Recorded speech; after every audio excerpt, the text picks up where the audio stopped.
Assalomu alaykum va rahmatullohi va barakatuh. Barcha Afg'oniston xalqiga va o'zbek xalqiga 29-kuni Mezon oyi o'zbek tilini milliy kunidir.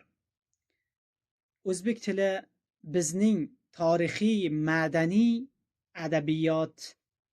adabiyotimizning asosidir. O'zbek tiliga bizlar faxrlanamiz.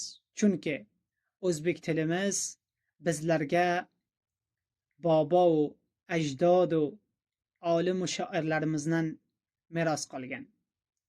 O'zbek tili bizlarning jonimizdir, bizlarning ruhimizdir, bizlarning qonimizdir, bizlarning huviyatimizdir.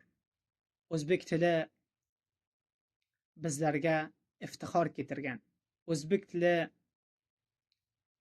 olimlar, shoirlar, podsholar qoldirib ketgan.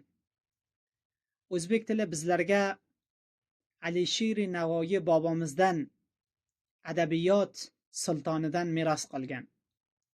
O'zbek tili Zahiriddin Muhammad Bobur shoir u podshodan bizlarga meros qolgan.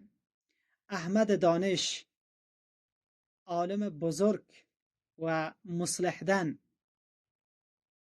bizlarga meros qolgan.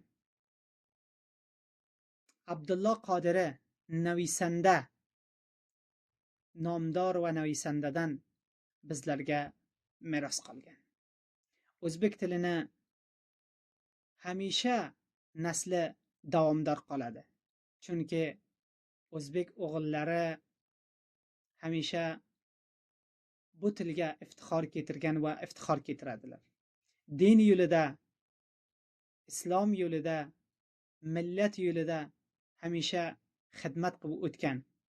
O'zbek xalqimiz hamisha yashasinlar.